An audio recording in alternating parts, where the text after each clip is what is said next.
Dramatic video captures a scene of chaos. You've got this trail of people coming away from the aeroplane. It was raw, unedited.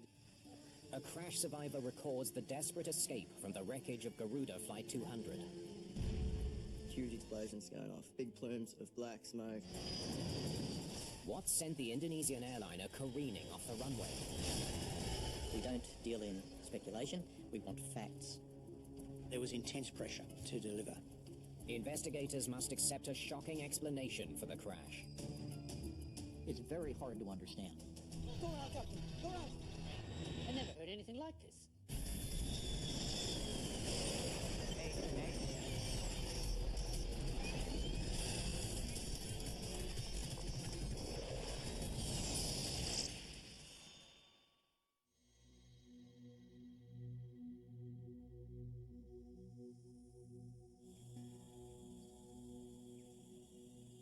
It's early morning on the Indonesian island of Java.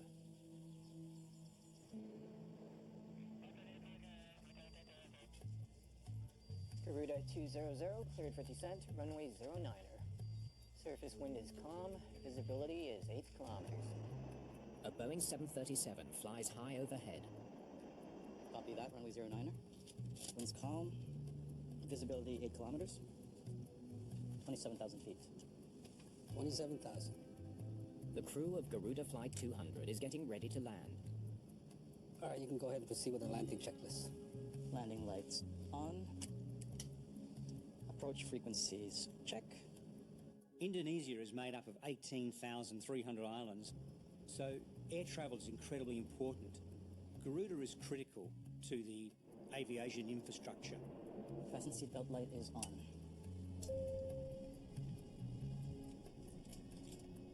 There are 133 passengers in the cabin.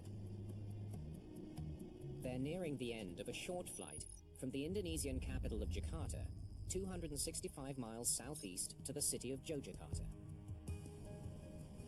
Most of the passengers are Indonesian, but there's also a group of Australian journalists.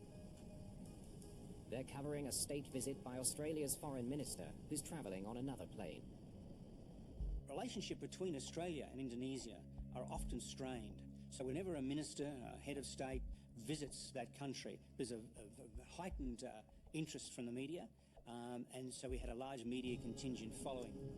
Kyle Quinlan is also headed to Yogyakarta. He's an Air Force security officer, part of the foreign minister's advanced security team. I was working for 34 VIP Squadron. They're the guys who look after security for Prime Minister, heads of government and stuff like that. We had to travel internally on civilian aircraft. The plane is about 15 minutes from touchdown. The speed is 320 knots. Okay, when we're cleared, we approach runway 9, course 088. Captain Muhammad Marwoto Kumar has been with Garuda for 21 years. Approach flaps 40, auto brake 2. With airspeed approximately 141 knots. On landing, parking stand to the left. As they near the airport, he briefs First Officer Gagam Rakeman on the final steps needed to get their plane on the ground. Understood. Approach briefing complete. This was a typical day out for these pilots. Captain was very experienced, the co-pilot a little bit less experienced, but certainly just another day at the office. A short flight, easy.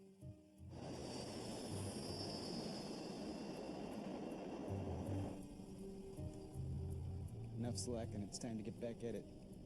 Yes, sir. No life like it. For Quinlan, the flight's been a welcome break from a hectic schedule. We just come off a 16-hour shift the night before. We had probably about 3 hours sleep, and so it was kick back and just like relax and just enjoy this time before we get on the ground and before we have to work.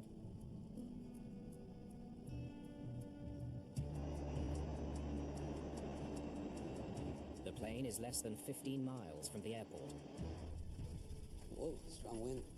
They hit some slight turbulence. What will challenge you in tropical latitudes close to the equator is the fact that the weather there has a greater exchange of heat, and therefore you're going to get more wild winds. And you've got to be on your toes as a pilot. Garuda 200, you're cleared to approach runway 09er. Let me know when you have the runway in sight. Copy that.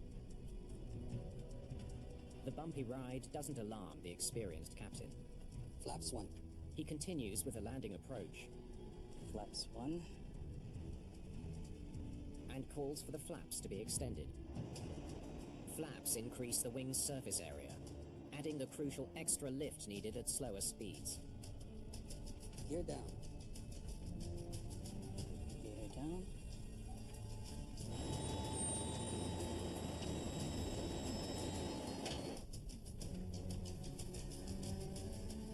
They're now less than 3,000 feet above the runway. Flaps 15. You're in this position of taking this big bird and putting it into a slow enough airspeed with enough configuration on flaps and landing gear and so on that you're a little bit vulnerable. As the plane descends, Quinlan begins to feel uneasy. His Air Force training tells him something's not right. When you travel on aircraft so frequent, you become aware of your surroundings, and for me it was when we were descending and looking out the window and thinking we're not supposed to be at this height for how fast we were going. Something's off, huh? To the left, 2 miles up. Quinlan can't shake the feeling the plane's dropping too fast. When I realised something really bad was going to happen, I turned to my boss and I said, Going in. Okay then.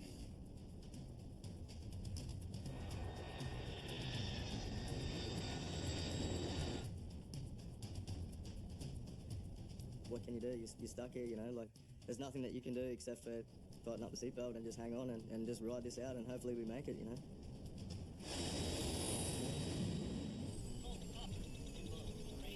Whoa, go around, Captain, go around.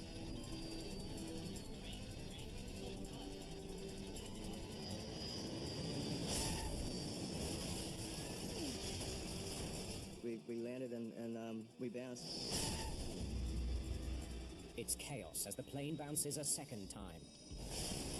And I just remember thinking, just hang on, like, hang on.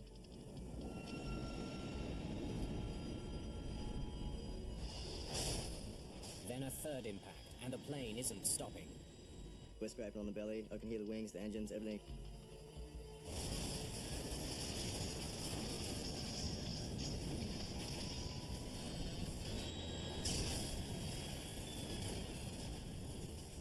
And probably the biggest impact I've ever had in my life was when we hit that embankment.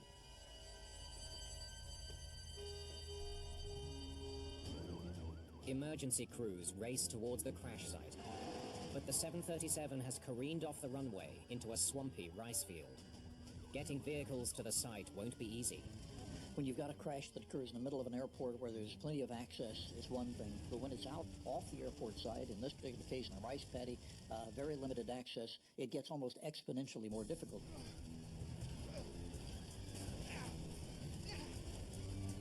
Many passengers are badly injured, and fire is spreading fast.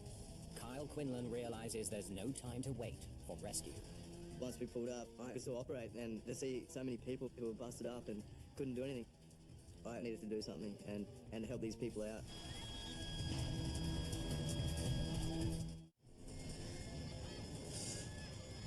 Inside the burning fuselage of Garuda Flight 200, Kyle Quinlan struggles to get out. Fire is blocking the nearest exits. The whole plane is just, there's all just the glow and the heat coming from the right side of the aircraft. If the fuel tanks ignite, the plane could explode. But firefighters can't reach the crash. Anytime you've got the possibility of fuel, you need fire suppression right there, right now, because you've got massive flames at 1,800 degrees, and you've got a lethal situation. Quinlan still can't get out. Turn to the left, jump across, grab the emergency exit with another Indonesian guy and crack the emergency exit. Passengers scramble out of the door. People are climbing over each other, and it was a pretty wild scene. Sir, we've got to get you out of here now. Quinlan's sergeant, Michael Hatton, is too badly hurt to get off the plane without help. He was unconscious and falling in and out of consciousness.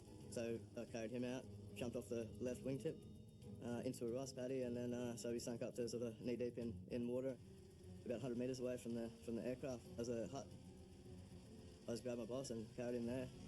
I'm all right, yeah. I'm all right. I can't. You all right, yeah? I can see his injuries. They're not life-threatening. So look, you'll be right here, I'm coming back for you, you'll be right.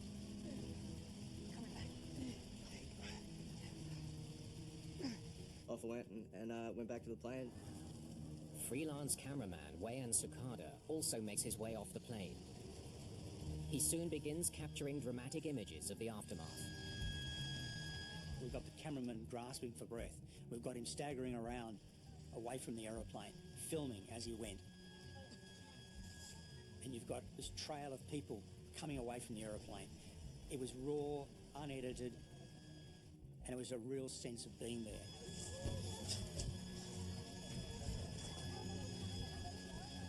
The fire and the intensity, it was massive, you know, like this thing was huge explosions going off, big plumes of black smoke. Just how the aircraft was burning, it was just phenomenal, like I've never seen anything like it. Back on board the plane, Quinlan helps more passengers escape a cabin that's fast becoming an inferno.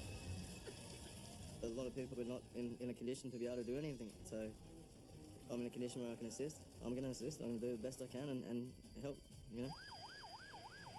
The scene was one of chaos. On one hand, you've got lots of officials not knowing what to do. On the other side, you've got passengers almost looking after themselves and rescuing each other, coming away from the wreck. You've got emergency services who can't get to the aeroplane because of the terrain, because of the ditches and the rice paddies. It really was chaotic. Of the 140 passengers and crew on board, 21 people have been killed.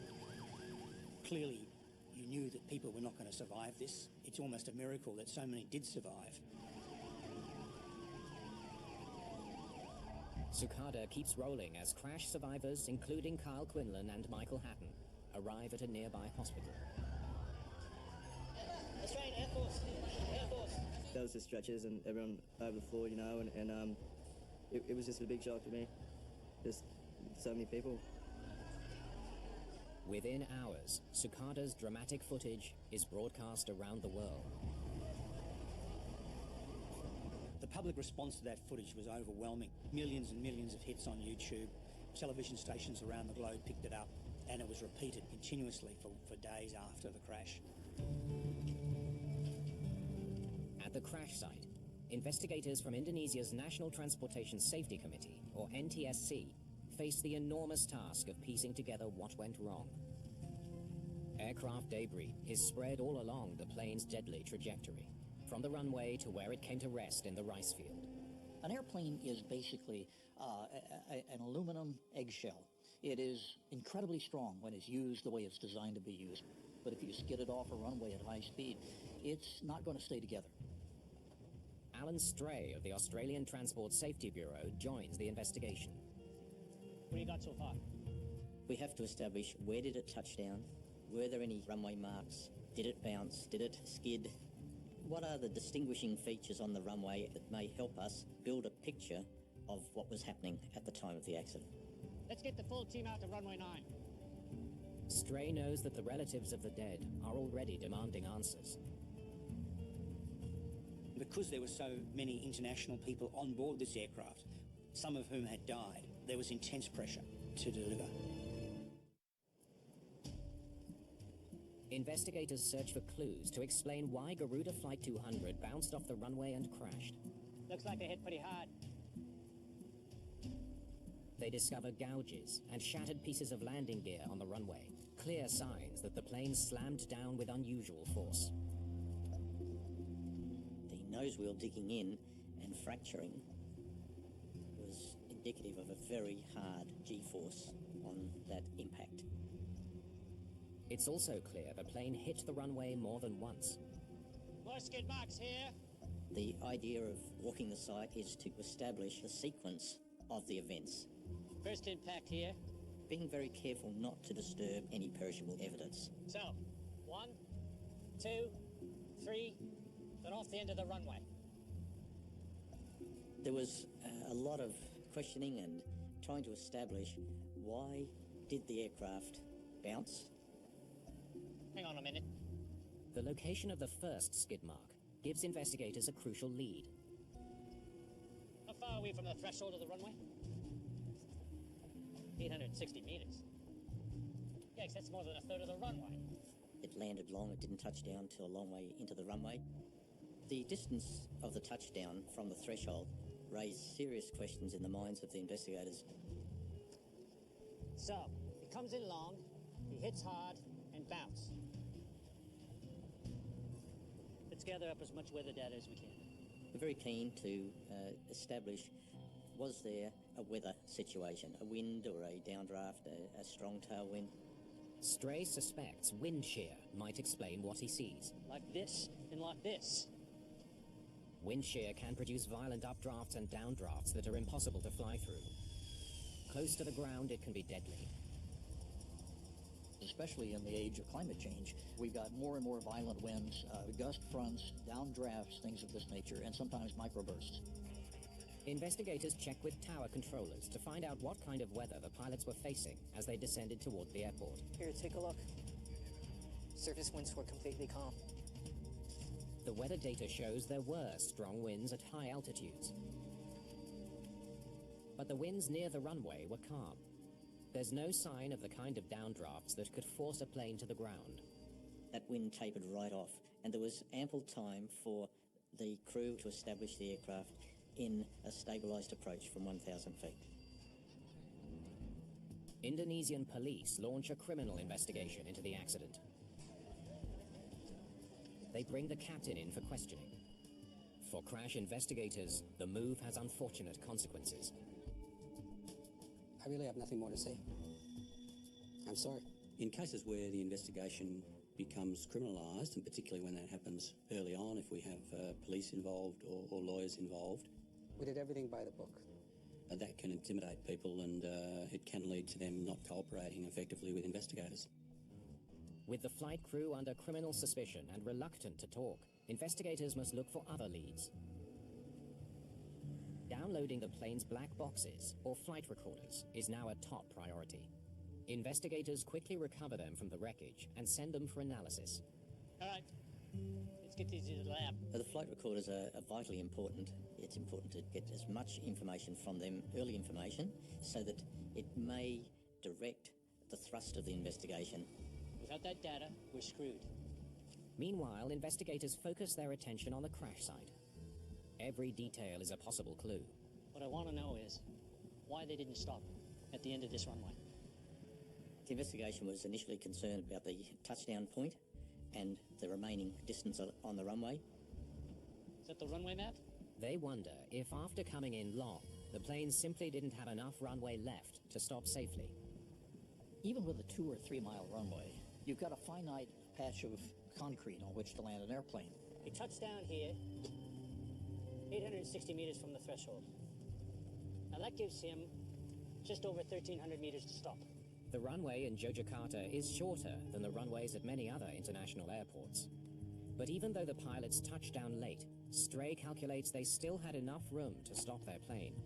He had more than enough runway. The length of the runway was completely adequate for a Boeing 737 landing. Investigators need to dig deeper. We need to know why this plane didn't slow down once it was on the ground. I want to take a close look at everything. They begin a painstaking analysis of the major mechanical systems on the 737, especially those designed to help the plane slow down and stop on landing: brakes, spoilers, and thrust reversers. Was there a mechanical failure? Looking at the performance of the aircraft, was it physically possible for the aircraft to stop?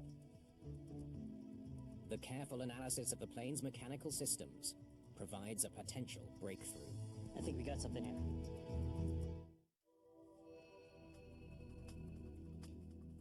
A review of the maintenance log for Garuda Flight 200 turns up an intriguing lead.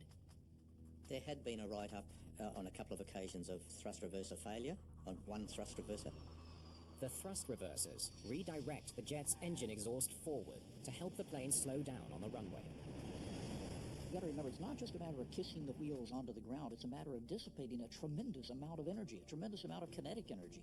How do you do that? Well, you do it with the friction between the tires and the runway, hopefully using anti-skid. You do it with reverse thrust.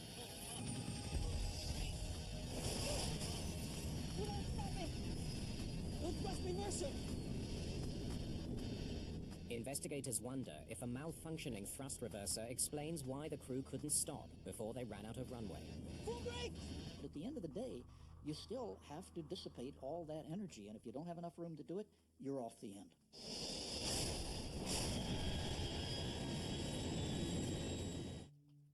But it's another dead end. According to the maintenance records, the faulty thrust reverser was repaired before Flight 200 took off.